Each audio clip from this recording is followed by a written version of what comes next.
ಕಳೆದ 3 ತಿಂಗಳಿಂದ ಬಿಡದಿ ಟೌನ್ಶಿಪ್ ಯೋಜನೆ ವಿರೋಧಿಸಿ ಸ್ಥಳೀಯ ರೈತರು ಹೋರಾಟ ಮಾಡ್ತಾ ಇದ್ದಾರೆ. BJP JDS ಸಪೋರ್ಟ್ ಮಾಡೋದು ಆ ಹೋರಾಟಕ್ಕೆ ಅದು ಬೇರೆ ವಿಷಯ. ಆದರೆ ರೈತರು ಹೋರಾಟ ಮಾಡ್ತಾ ಇದ್ದಾರೆ. ಆ ರೈತರ ಹೋರಾಟವನ್ನು ಗಂಭೀರವಾಗಿ ಈ ಸರ್ಕಾರ ಪರಿಗಣಿಸದಂತೆ ಕಾಣ್ತಾ ಇಲ್ಲ. ಮಾನ್ಯ ಮುಖ್ಯಮಂತ್ರಿಗಳಿಗೇನು ಅಂದರೆ ಹಠ, ನಾನು ಮಾಡ್ತೀನಿ ಅಂತ ಹೇಳಿದ್ದೀನಿ, ಮಾಡೇ ಮಾಡ್ತೀನಿ, ಯಾರು ವಿರೋಧ ಮಾಡಿದರೂ ಮಾಡ್ತೀನಿ ಅನ್ನೋ ಮನೋಭಾವನೆ ಪ್ರಜಾಪ್ರಭುತ್ವಕ್ಕೆ ಪೂರಕವಾಗಿರ್ತಕ್ಕಂಥ ಮನೋಭಾವನೆ ಅಲ್ಲ, ಅದು ಸರ್ವಾಧಿಕಾರಿ ಮನೋಭಾವನೆ. You are not a dictator. ಇಲ್ಲಿರೋದು ಡೆಮಾಕ್ರಸಿ. ನೀವು ಡಿಕ್ಟೇಟರ್ ಥರ ವರ್ತನೆ ಮಾಡೋಕ್ಕಾಗಲ್ಲ. ನೀವು ಕನಕಪುರ ರಿಪಬ್ಲಿಕ್ಕನ್ನು 35 ವರ್ಷದಿಂದ ನಡೆಸ್ಕೊಂಡು ಬಂದಿರ್ಬೋದು, ಆದರೆ ಅದು ಪ್ರಜಾಪ್ರಭುತ್ವದ ಆಶಯಕ್ಕೆ ವಿರುದ್ಧವಾಗಿರೋದು. ಹಾಗಾಗಿ ರೈತ ವಿರೋಧದ ಯೋಜನೆಯನ್ನು ಕೈಬಿಡಿ. ಇವತ್ತಿಗೂ 80% ರೈತರು ವಿರೋಧ ಮಾಡ್ತಾ ಇದ್ದಾರೆ ಅಂತ ಆದಮೇಲೆ ಯಾಕೆ ಈ ಹಠಮಾರಿತನ? ಯಾಕೆ? ಏನು ಉದ್ದೇಶ? ಇದರಿಂದ ಸಾಧಿಸೋದೇನು? ರೈತರ ಸಮಾಧಿ ಮೇಲೆ ನೀವು ಟೌನ್ಶಿಪ್ ಮಾಡ್ತೀರಾ?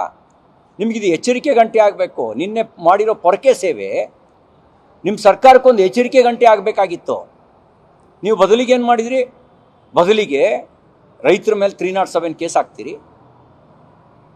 ಆ ರೈತರ ಮೇಲೆ ಕೇಸ್ ಹಾಕೋದಲ್ದೆ ಇವತ್ತು 2000 ಜನರ ಪೊಲೀಸರನ್ನ ತಗೊಂಡೋಗಿ ಅಲ್ಲಿ ಡೆಪ್ಯೂಟ್ ಮಾಡಿ ನಿಲ್ಲಿಸ್ಕೊಂಡು ಸರ್ವೆ ಮಾಡೇ ಮಾಡ್ತೀನಿ ಅಂತ ಹೇಳ್ತಿದ್ರಿ. ಯಾರಿಗೆ ಲಾಭ ಮಾಡ್ಕೊಡೋಕ್ಕೆ?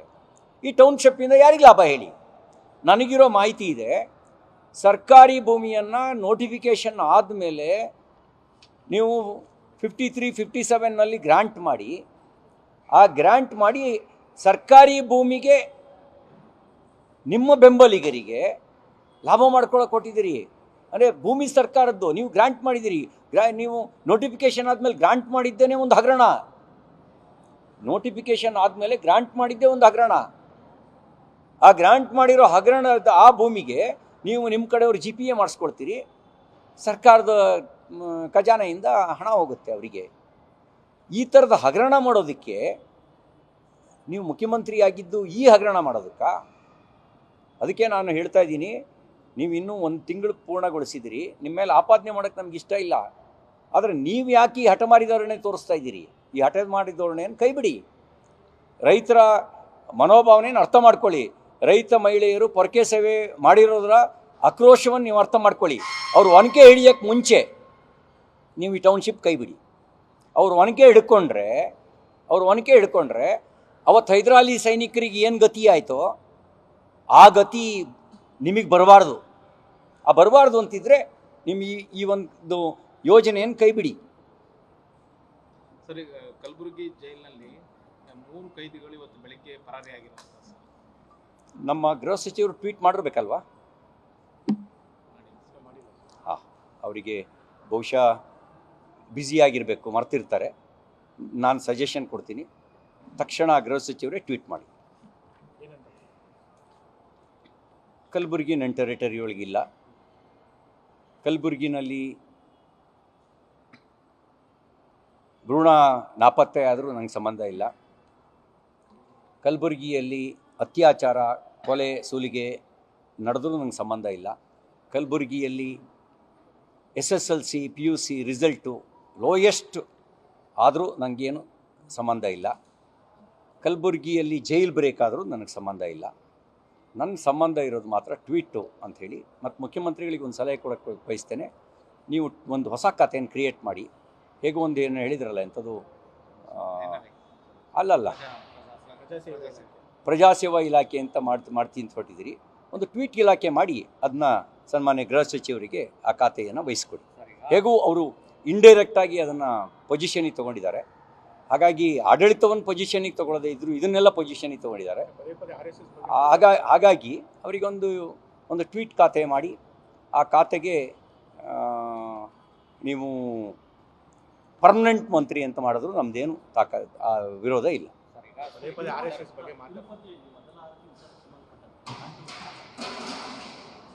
ನನಗೇನು ಈ ಮೊದಲ ಆರತಿ ಮಹಾರಾಜರ ಕಾಲದಲ್ಲಿ ಮಹಾರಾಜರಿಗೆ ಸಲ್ತಾ ಇತ್ತು ಅನ್ನೋದನ್ನು ನಾನು ಕೇಳಿದ್ದೇನೆ. ನಾವ್ಯಾರು ಮಹಾರಾಜರು ಅಂತ ಅಂದ್ಕೊಳ್ಳಲ್ಲ. ನಾನಂತೂ ಅಂದ್ಕೊಳ್ಳಲ್ಲ. ಏಕೆಂದರೆ ಅವರು ಮಹಾರಾಜರು ಇದ್ದಾಗ ನಿಜವಾಗ್ಲೂ ಹೇಳಬೇಕು ಅಂತ ಹೇಳಿದ್ರೆ ಪ್ರಜಾ ಹಿತದ ರಾಜಕಾರಣ ಅವ್ರು ಮಾಡ್ತಾಯಿದ್ರು. ಈಗ ನಾವು ಪ್ರಜಾಪ್ರಭುತ್ವ ವ್ಯವಸ್ಥೆ ಒಳಗಿದ್ದೀವಿ. ನಾವು ಪ್ರಜಾಪ್ರಭುತ್ವ ವ್ಯವಸ್ಥೆ ಒಳಗಿರ್ತಕ್ಕಂಥ ನಾವು ಮಹಾರಾಜರು ಅಂತ ನಾವು ಭಾವಿಸೋದಿಲ್ಲ. ಸರ್, ಈಗ ಸ್ಪೀಕರ್ ಯಾರಂತ ಗೊತ್ತಿಲ್ಲ, ಬಹುತೇಕ ಸಚಿವರುಗಳು ಯಾರಂತ ಗೊತ್ತಿಲ್ಲ, ಅಧಿವೇಶನ ಮಾಡಲಿಕ್ಕೆ ಹೊರಟಿದ್ದಾರೆ. ಇನ್ನೂ ಟೈಮ್ ಇದೆಯಲ್ವಾ? ಇನ್ನೂ ಆಗಸ್ಟು 6ನೇ ತಾರೀಕು ಅಂತಿದೆ.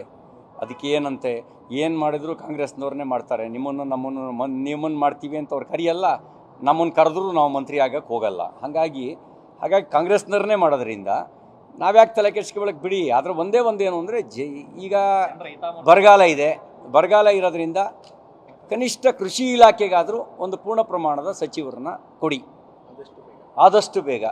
ಕೃಷಿ ಬರ ಇರೋದ್ರಿಂದ ಈ ಬರಗಾಲ ಅದ ಸಂದರ್ಭಕ್ಕೆ ಹೋಗಬೇಕು, ರೈತರ ಅಹವಾಲನ್ನು ಕೇಳಬೇಕು. ಯಾರೋ ಒಬ್ಬರು ಪೂರ್ಣ ಪ್ರಮಾಣದಲ್ಲಿ ಸ್ಪಂದಿಸುವಂಥ ಕೃಷಿ ಖಾತೆ ಸಚಿವರು ಬೇಕು. ನೀವು ಬೇರೆ ಯಾವುದಕ್ಕಾರು ಕೊಡ್ತಿರೋ ಬಿಡ್ತಿರೋ, ಶಿಕ್ಷಣಕ್ಕೆ ಮತ್ತು ಕೃಷಿಗೆ ಒಂದು ಪೂರ್ಣ ಪ್ರಮಾಣದ ಸಚಿವರನ್ನು ಕೊಡಿ. ನಿಮಗೆ ನಮಗೂ ಅರ್ಥ ಆಗತ್ತೆ.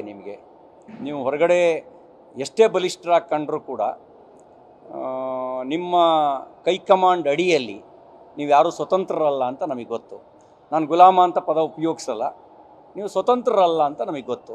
ಹಾಗೆ ನೀವು ಸ್ವತಂತ್ರ ಅಲ್ಲದೇ ಇರೋದ್ರಿಂದ ನಿಮ್ಮ ಕಷ್ಟ ನಮಗೆ ಅರ್ಥ ಆಗುತ್ತೆ. ಹಾಗಾಗಿ ನಾನು ನಿಮಗೆ ವಿನಂತಿ ಮಾಡೋದೇನು ಅಂತ ಹೇಳಿದ್ರೆ, ಒಬ್ಬ ಶಿಕ್ಷಣ ಸಚಿವನನ್ನು ಪೂರ್ಣ ಪ್ರಮಾಣದಲ್ಲಿ ಕೊಡಿ, ಒಬ್ಬ ಕೃಷಿ ಸಚಿವರನ್ನ ಪೂರ್ಣ ಪ್ರಮಾಣದಲ್ಲಿ ಕೊಡಿ. ಉಳಿದಿದ್ದು ನಿಮ್ಮ ಮರ್ಜಿಗೆ ಬಿಟ್ಟಿದ್ದು, ನಾವು ಅದಕ್ಕೆ ಇನ್ನೇನು ಹೇಳಲ್ಲ. ನಾಳೆ ಯುಟಿ ಖಾದರ್ ಅವರು ಮಂಗನ ಕಾಯಿಲೆಗಳ ಬಗ್ಗೆ ಸಭೆ ಕರೆದಿದ್ದಾರೆ ಸರ್. ಮಂಗನ ಕಾಯಿಲೆ ಜಾಸ್ತಿ ಆಗ್ತಾ ಇದೆ. ಈಗ ಏನಂದರೆ ಮಂಗನ ಕಾಯಿಲೆ ಒಂದು ಕಾಲದಲ್ಲಿ ತೀವ್ರ ಸ್ವರೂಪವನ್ನು ತೀರ್ಥಹಳ್ಳಿ, ಶೃಂಗೇರಿ, ಚಿಕ್ಕಮಗಳೂರು ಈ ಭಾಗದಲ್ಲಿ, ಒಂದು ಸೊರಬ, ಸಾಗರ ಭಾಗದಲ್ಲಿ ದೊಡ್ಡ ಪ್ರಮಾಣದಲ್ಲಿ ಇತ್ತು. ಈಗ ಆ ಪ್ರಮಾಣದಲ್ಲಿ ಇಲ್ಲ. ಆದರೂ ಎಚ್ಚರಿಕೆ ವಹಿಸಿರೋದು ತಪ್ಪು ಅಂತ ನಾನು ಭಾವಿಸೋದಿಲ್ಲ. ನ್ಯೂಸ್ ಫಸ್ಟ್, ನಿರ್ಭೀತಿಯಿಂದ ನಿಮ್ಮ ಪರವಾಗಿ.